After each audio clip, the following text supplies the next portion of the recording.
車の歴史を簡単にお話しさせていただこうと思います。しばしお付き合いください。グリーン車の誕生。グリーン車、なんとも不思議な名前の車両だと個人的には思っていますが、この名称が誕生したのが1969年、昭和44年5月ですので、すでに半世紀以上、それ前の1等、2等という呼称に変えて、特別室ということで付けられたわけですが、どうも当時の一等車の等級帯が緑色だったことからグリーン車となったと言われています。そこで少しだけ脱線させていただくことをお許しいただき、鉄道開業当初のお話をさせていただきます。明治時代の鉄道はイギリスに藩を取ったことから、上等、中等、下等という等級が付けられていました。明治30年には1等、2等、3等に変更されていますが、さて、この東急帯ですが、もともとは関西鉄道、現在は関西本線などですね、が旅客の利用に際してですね、わかりやすいであろうとして採用したのが始まりで、関営鉄道もそれに倣ったとされています。当時は1等車は白、2等車は青、3等車は赤でした。戦前の車両などを参照しますと、東急帯の中に1、2、3のローマ数字が表記されていました。しかし、日中戦争が始まった頃から、3等車の赤帯が消えて3の表記だけになりました。GH 記入白帯接収。日華事変以降も1等2等は両数も少なく優等車両としての存在感を示すべく帯が残っていたのですが、戦後アメリカ軍が進駐してきてから状況は変わります。GHQ は優等車両を中心に接収していくのですが、1等車の白帯を気に入り、軍用客車はすべて白帯で、そこに軍番号などを記載した専用客車として運用に当てることになります。下のイラストですね。これまで進駐軍の客車に使われた白帯のイメージをちょっと描いてみました。ここで一等車は白帯を使えなくなってしまい、マイデン40復活の際は白ではなくクリーム色を巻くこととなりました。当時は引き続き二等車は青でしたが、昭和32年には利用が低迷していた一等寝台車が廃止され、一等はツバメ、鳩だけという状況になっていたこともあり、特急ツバメ、鳩の電車化に伴い、昭和35年7月には開業以来の3等級制を廃止して、2等級制に移行することとなりました。新一等車の誕生。この時、一等車のクリーム帯と二等車の青帯をまで合わせた色として新しく緑色が制定されたのです。二等時代の等級帯のイラストになります。当時の二等級制では帯色に2の表記はなく、出入り口付近に1の文字が表示されていました。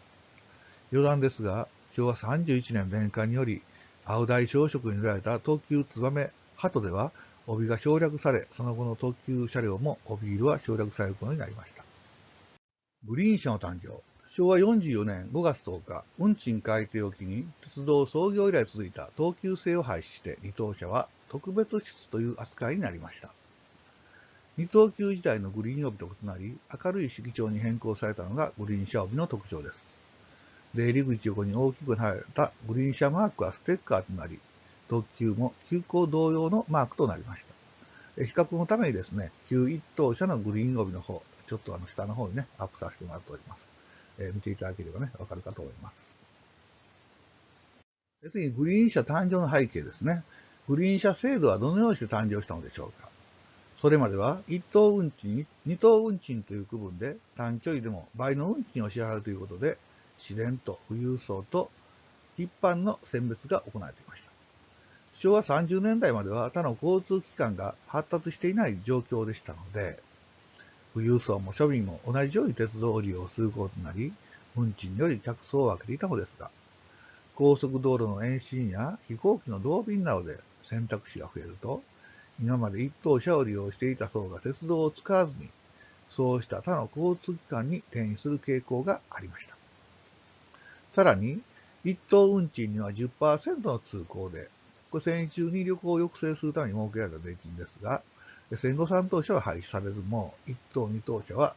20%、後に 10% に減額されますが、運賃に加算されていました。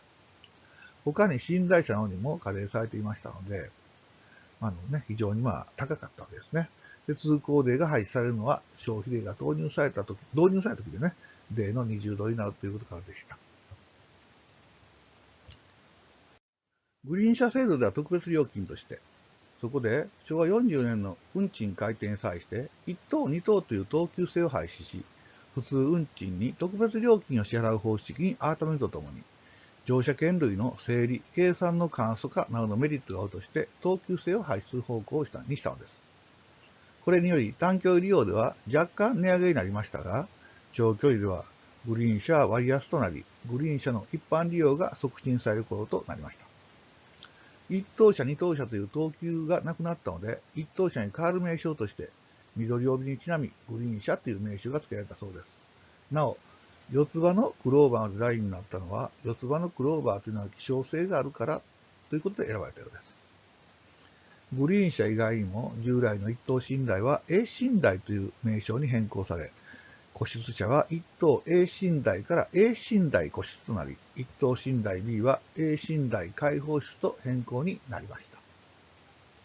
同化したグリーン車利用者。グリーン車制度の導入で長距離利用はかなり割安になったことから、実質的な値下げとなり、昭和44年5月から昭和45年3月までのグリーン車乗車人員は、